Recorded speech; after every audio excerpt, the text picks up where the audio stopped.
जाता हूँ सर, जाता हूँ। मगर आज स्कूल में पढ़ी हुई उस लकड़हारे की कहानी याद आ गई सर, जो अक्सर लोगों को बेवकूफ बनाने के लिए चिल्लाया करता था, शेर आया शेर आया। वो सारा गांव उसकी मदद को दौड़ पड़ता था, और वह कोई शेर नहीं होता था। एक दिन सचमुच का शेर आया, उसने तो बहुत चिल्लाया कि शेर आया शेर आया, मगर उसकी मदद को तब कोई नहीं आया। वही हाल मेरा भी है आज सर। कल तक मैं झूठ बोलता था तो सारा जमाना विश्वास करता था, और आज मैं सच बोल रहा हूँ तो एक भी इंसान विश्वास नहीं कर रहा है। आप तो जेल बैठ के जा रहे थे।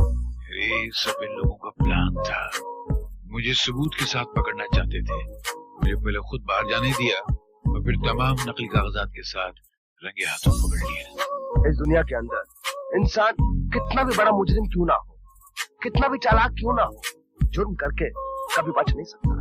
बिल्कुल सही कह रहे हो बेटा, इसीलिए अंग्रेजी में कहावत मशहूर है ना, क्राइम नेवर पेज। जुर्म करके आदमी कभी भी सुखी रह नहीं सकता, कानून से बच नहीं सकता। इस देश में पढ़ाई लिखाई करने वालों को मिलता क्या है?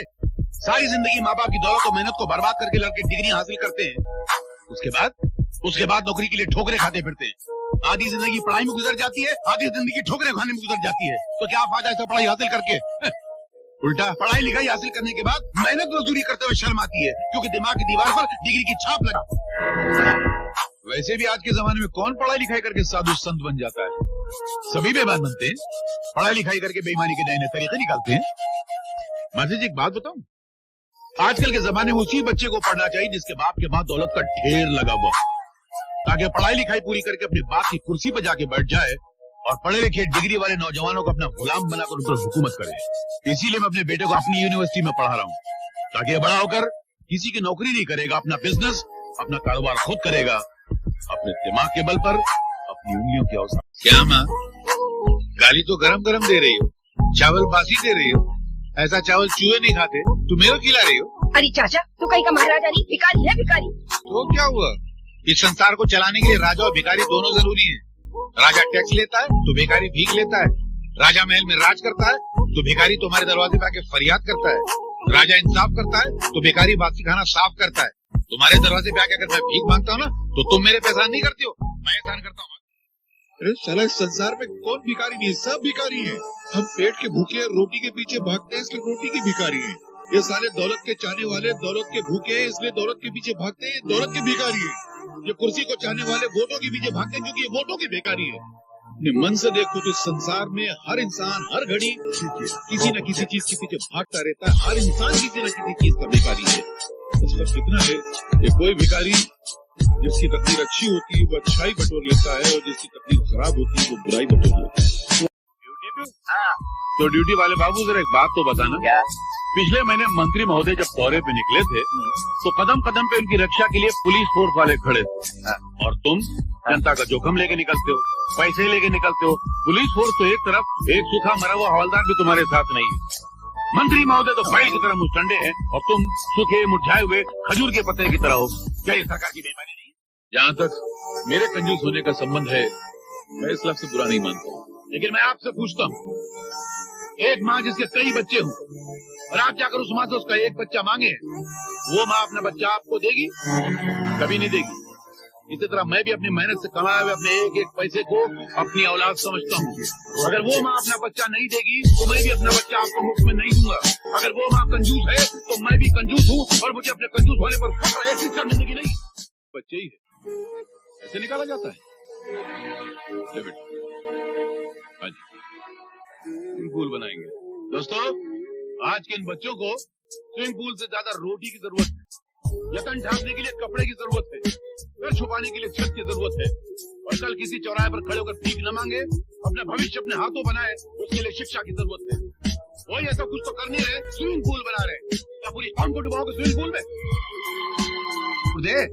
यानी कि तुम ये स्टूल नहीं खिसकाओगे? बिल्कुल नहीं।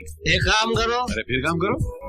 ये रस्सी में गले में डाल लेता हूँ, तुम मुझे खिसका दो। अरे यार, ये कैसा आदमी है? तुम आत्महत्या करने आए हो या मेरे हाथों हत्या करवाने आए हो? ये तो सोचने वाला पॉइंट है। तो बैठ के सोचो। हाँ भाई, तो क्या जो बच्चा है ना, वो भी पैदा नहीं हुआ, होने वाला है। बच्चा पैदा नहीं हुआ, उसका आता नहीं, पता नहीं, तुम ये एडमिशन के लिए कैसे आ गए? देते थे। क्या करें, मजबूरी है प्रिंसिपल साहिबा। आजकल हर जगह एडवांस बुकिंग करानी पड़ती, नहीं तो जगह नहीं मिलती है। स्कूल में, कॉलेज में, अस्पताल में, सिनेमा हॉल में, राशन की दुकान में, यहाँ तक कब्रिस्तान में भी एडवांस बुकिंग कराओ, नहीं तो जगह नहीं मिलती है। अब तो ये टाइम आ गया कि मार खाने के लिए भी एडवांस बुकिंग करानी पड़ती थी, तो मारता नहीं। इस देश में पढ़ाई लिखाई करने वालों को मिलता क्या है? सारी जिंदगी माँ बाप की दौलत और मेहनत को बर्बाद करके लड़के डिग्री हासिल करते हैं। उसके बाद नौकरी के लिए ठोकरे खाते फिरते हैं। आधी जिंदगी पढ़ाई में गुजर जाती है, आधी जिंदगी ठोकरे खाने में गुजर जाती है। तो क्या फायदा ऐसा पढ़ाई हासिल करके? उल्टा पढ़ाई लिखाई हासिल करने के बाद मेहनत मजदूरी करते हुए शर्म आती है, क्योंकि दिमाग की दीवार पर डिग्री की छाप लगा। वैसे भी आज के जमाने में कौन पढ़ाई लिखाई करके साधु संत बन जाता है? सभी बेईमान बनते हैं, पढ़ाई लिखाई करके बेईमानी के नए तरीके निकालते हैं।